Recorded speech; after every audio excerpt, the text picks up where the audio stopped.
Hello folks and welcome back to the channel. In today's episode of Rank 'Em All, we're going to take on the discography of Savatage. Savatage were an American metal band.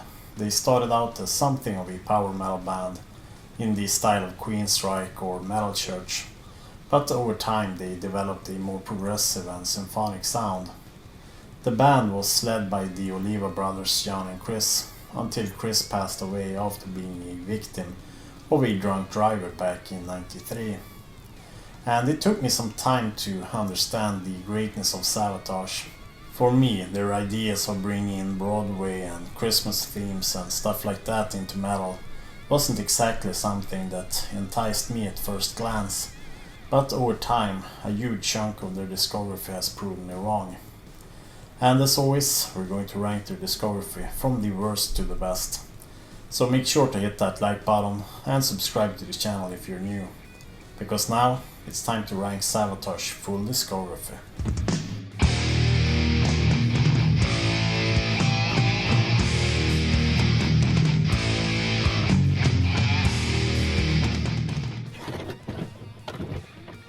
At the bottom of my list we have Savatage 11th and final studio album Poets and Madmen that came out in 2001. And for the first time in 10 years, Jon Oliva was back behind the microphone. And this was a bit exciting since I prefer his voice over Zach Stevens, even if Jon Oliva's voice has aged a bit here. His falsetto shrieks aren't what they used to be. Even though Jon Oliva was back behind the microphone, the album itself is more in the style of more recent Savatage. It's a very progressive and operatic album, and there are some synthesizers used here and there, so this album might not be for everyone.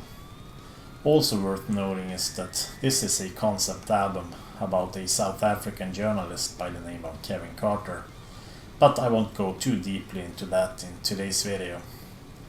And my main problem with Poets and Madmen and, well, the second half of Savatage discography isn't just the fact that they went in a more orchestral direction. It's also the fact that Criss Oliva was such an integral part of the band. And even though they had some excellent guitarists like Al Pitrelli and Chris Caffery playing on this record, some people are just irreplaceable. In some sense, Criss Oliva was the Randy Rhoads of Savatage. When he died, the band was never fully the same, even though all members of the band were excellent musicians. I think that extra spark of magic was missing after he passed away in 1993. For me, Poets and Madmen never reaches the heights of those excellent early Savatage albums, and that might have something to do with the fact that this is not really my type of metal or hard rock, to be honest. It's a bit too symphonic and just not as hard and powerful as some of their early material.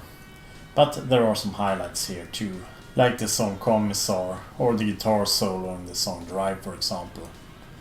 And I might have ranked Poets and Madmen as Savatage's weakest album, but I don't think it's a bad album. It's just a bit outside the stuff that I usually listen to. But if you're into Savatage, I really do think that you should give their full discography a chance, because there are no bad albums here, just a few that perhaps took things a bit too far into that progressive or symphonic realm. So for me it's a bit too close to that Trans-Siberian Orchestra sound, so next. In 10th place we have Fight for the Rock from 1986, and this album is generally seen as the weakest album by both the fans and the band itself. Criss Oliva had been writing songs for other artists on the Atlantic label, but then they felt forced by the label to record these songs themselves and release it under the Savatage name. So the reviews for this album didn't turn out as favorable to the band. And there are a few sappy and kinda pointless hard rocking songs and 80s power metal ballads on this record. And it's easily the worst album of their 80s catalog. But this is still the Oliva brothers in their prime, so it's not as bad as some people say. The title track, The Edge of Midnight and Hide are pretty cool songs. But when you put this album next to the rest of their 80s catalog, I think that this album is easily the worst album from the golden era of the band. Fight for the Rock is more commercial, the production is a bit murky, and the riffs don't attack you like on some of their other albums. But I do prefer the style of this record to some of those more orchestral albums. But this album just feels so average in comparison to those other Savatage albums from this period. Next. In ninth place we have Handful of Rain, and this album was released about a year after Criss Oliva's passing. His brother Jon was back again in the lineup, and he took most of this album upon his shoulders, since he's more or less playing every instrument on this record. But he left the vocal duties to Zach Stevens, who sung on their previous record Age of Thorns. And filling in for Criss Oliva is of course an impossible task, but Testament's Alex Skolnick stepped in and they couldn't have found a better replacement for Criss than that, even if Alex around this time were getting more and more fed up with metal. Anyhow, Handful of Rain is Savatage's darkest record. It has a bit of that heavier 90s tone to it, but it's still a somewhat traditional sounding album, even if it has a bit of a bluesy vibe to it. But on the other hand, changes were to be expected when such an integral part of the band was gone. And when we summarize Savatage's career, this album will be towards the bottom for me.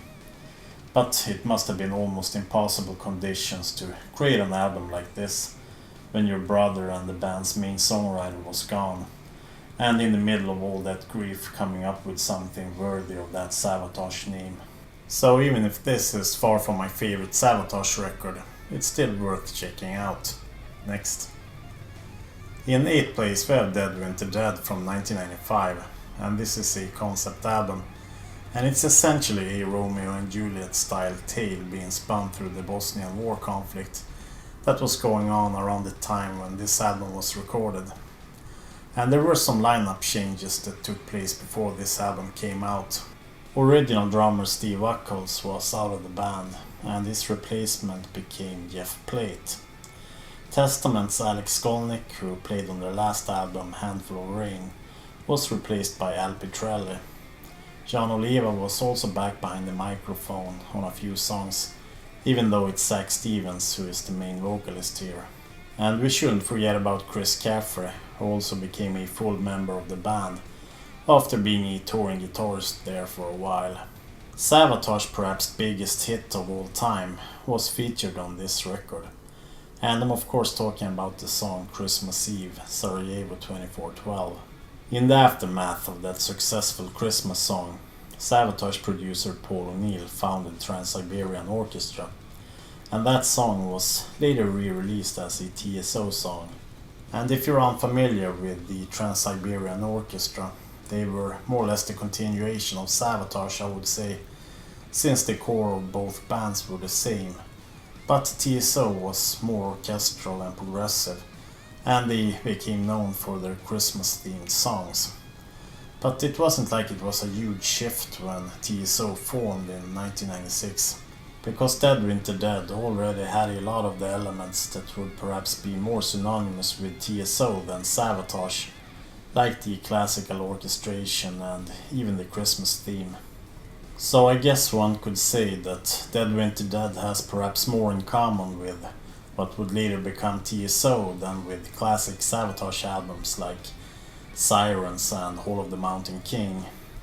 But I do think that the musicianship is still here, but this is way more progressive and symphonic and simply not as metal as those classic albums. Dead Winter Dead might not be an album for the general metal fan, because this is a bit outside the stuff that I usually listen to. Next. In 7th place we have The Wake of Magellan from 1997, and this was another ambitious concept album from Savatage. This time the story was about a Portuguese sailor, Ferdinand Magellan, and there were also some Romanian castaways and a few other characters in this story that was loosely based on real events, so expect some twists and turns. The Wake of Magellan came out in 1997 when metal was more or less seen as a genre of the past, so this type of piano and riff-driven music wasn't exactly what was hot at the moment. However, the album has a lot of dramatic vocals and beautiful piano arrangements, and some searing guitar work with some symphonic overtones. Not completely unlike the album Dead Winter Dead that we just talked about. The Wake of Magellan was one of the better albums that came out in 1997, but I still prefer their first 5 or 6 albums to this, mostly due to the album being a bit too progressive and calm for my personal taste. But the vocals and the instrumentation is surely great, but this wasn't exactly the heaviest album that these guys put out. But if that doesn't bother you, then I'll suggest that you check out Morning Sun, if you're unfamiliar with the Wake of Magellan. Next. In 6th place we have Edge of Thorns from 1993, and this was the first Savatage album to feature the band's new vocalist Zach Stevens. Jon Oliva had decided to step down because he had some issues with his voice. Plus he wanted to focus more on his new project, Dr. Butcher. But he remained in Savatage as a songwriter, and this could have been seen as a warning sign, since Jon Oliva has such a characteristic voice. But the transition to Zach worked smoothly, even if his vocals are a bit different. And the band's previous album Streets didn't connect with all Savatage fans, but Edge of Thorns felt like he stepped towards a more classic Savatage sound, despite this record coming out in 1993 when this type of metal was no longer in fashion. And once again there is a killer title track with a very beautiful piano intro. He Carves His Stone is also excellent, and the band also decided to use electronic drums for this record, but it's hardly even noticeable, at least for my somewhat untrained ears. And there's just one thing that annoys me about this record, and it's the cup of tea lyrics in the song Conversational Piece. That one just felt ridiculous. But a few lines of weird lyrics don't ruin the album for me. Quite the opposite. Edge of Thorns is a superb record, and it's also a special album because it's the last Savatage record to feature guitarist Chris Oliva, who was killed by a drunk driver in October, the same year as this album came out.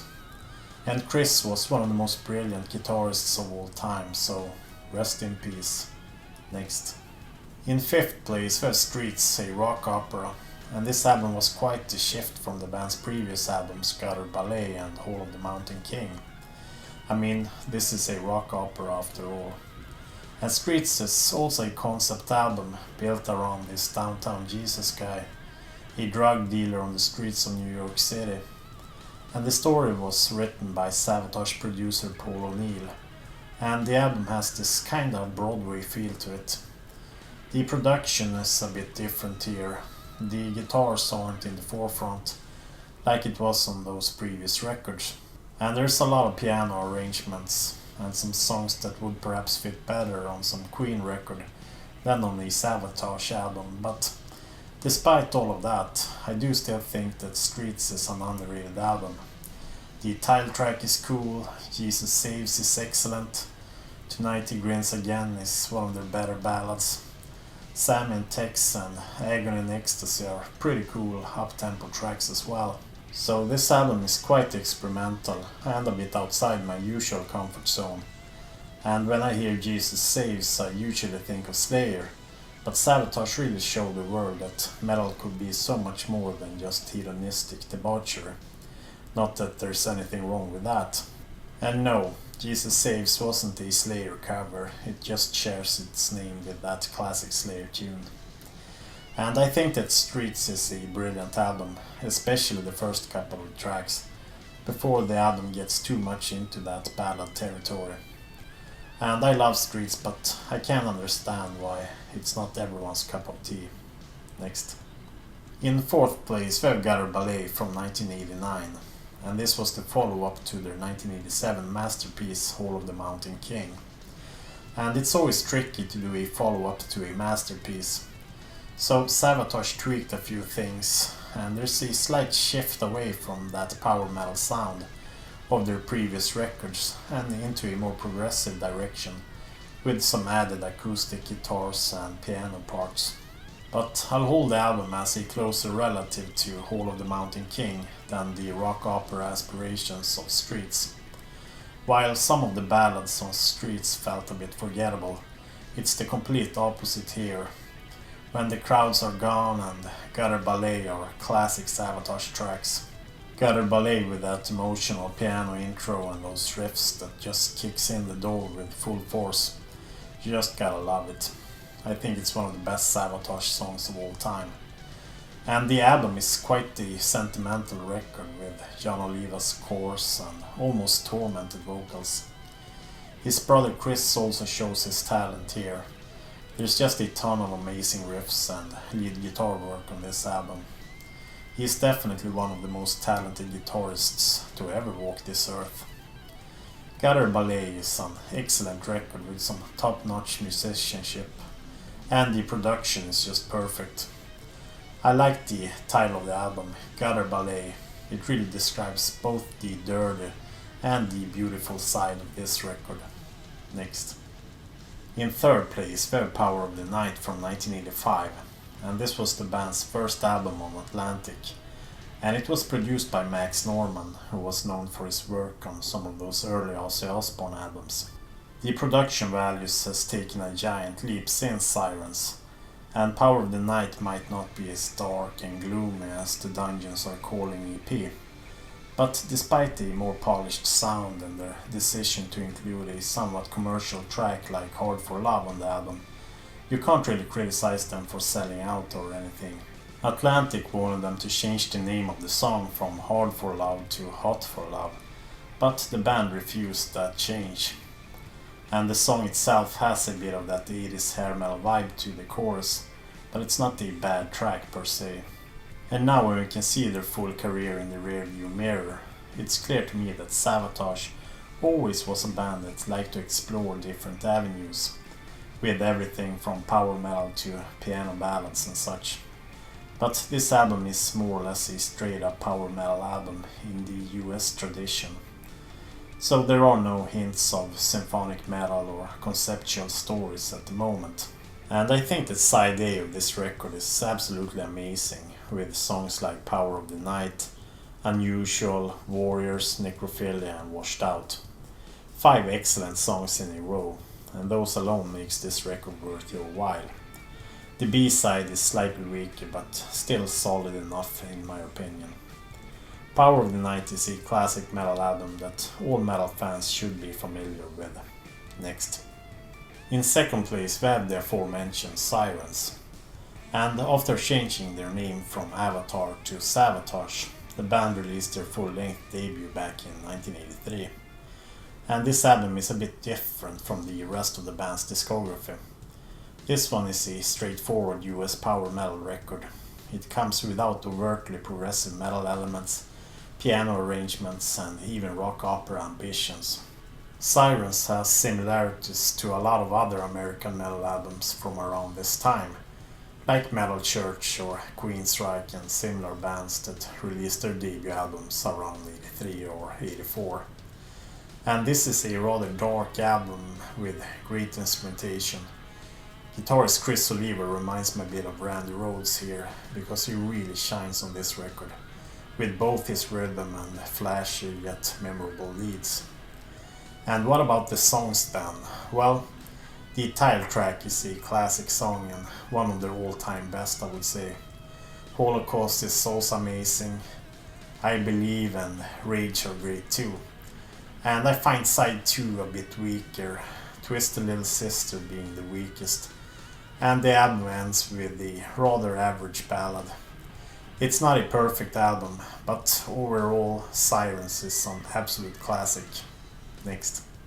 The number 1 Savatage album is in my opinion Hall of the Mountain King from 1987. And after the poor reception for Fight for the Rock, Savatage was in debt and ready to call it quits. But then they met Paul O'Neill, a producer and promoter that swept in and paid all of their bills and gave the band a place to rehearse. This gave the band a boost in confidence, so the band went into the studio to record Hall of the Mountain King. They could easily have given us another Fight for the Rock and pursued that path until their own doom, but instead Savatage put forth their heaviest album yet, and it wouldn't be an exaggeration to say that this is one of the best metal albums of the 80s. Everything about this record is flawless. The production, the musicianship, the songwriting, it's all there. And Chris Oliva's guitar tone is just perfect. And the drumming is minimalistic yet powerful. And it's just one of those records when everything falls into place. For example, the album kicks off with the song 24 Hours Ago with that absolutely amazing guitar riff. Legions is also a great track, and Strange Wings is a ballad featuring Ray Gillen from Badlands. And I think it was around the release of Hall of the Mountain King that the band figured out the whole how to write a great ballad without just making cheese out of it like some bands did at the time. And we also have Prelude to Madness, which is an arrangement of Griegs in the Hall of the Mountain King from the Per Gynt suite. And that one leads into the song Hall of the Mountain King, which was written by Savatage themselves. And that one is just ridiculously good. It's metal perfection. It's just a classic album and a mandatory listen for anyone who's into metal music. So that's why I hold Hall of the Mountain King as the #1 Savatage album. And now it's time for us to check out my full Savatage rank. And I definitely prefer the more metal sounding albums of their first half of their career, but I still think that each and every Savatage album has something to offer. The musicianship was always impressive, even if some albums and songs don't speak that much to me personally. But on the other hand, albums like Ballet, Power of the Night, Sirens, Streets, Edge of Thorns and Hall of the Mountain King are highly recommendable for every metal fan out there. And I would also like to throw in the EP The Dungeons Are Calling, which I didn't rank here since it's an EP, but that one is also legendary. And there is a ton of side projects and new bands that features former Savatage members that are worth checking out, like the Trans-Siberian Orchestra, John Oliva's Pain, Dr. Butcher, Avatar, Circle to Circle, and the Chris Caffery solo albums. So there's much good stuff out there, besides the actual albums for fans of Savatage to dive into. I also think that there was a drop in quality of their outputs after Chris Oliva passed away. The albums after his passing had more of a symphonic vibe overall, and less of a heavy or power metal vibe. So that's something that I take into consideration, even if the post-Chris Oliva era is also worth investigating. Because I think that all Savatage records has something to offer. But now I wanna hear your opinions. How would you rank their discography? And how do you see their more symphonic sounding albums of their later career? Are you into those albums as well, or are they perhaps a bit too experimental for you? I wanna hear all your thoughts down in the comment section below. And don't forget to leave a like and subscribe to the channel if you're new. And if you wanna go the extra mile to support my work, then there's always the option to buy a Ruthless metal shirt. Or why not become a Patreon, like the Horsemen of the Apocalypse. And that's all from me, but let me know what band I should take on in the next episode of Rank 'Em All. So thanks for watching, and until next time, bye bye.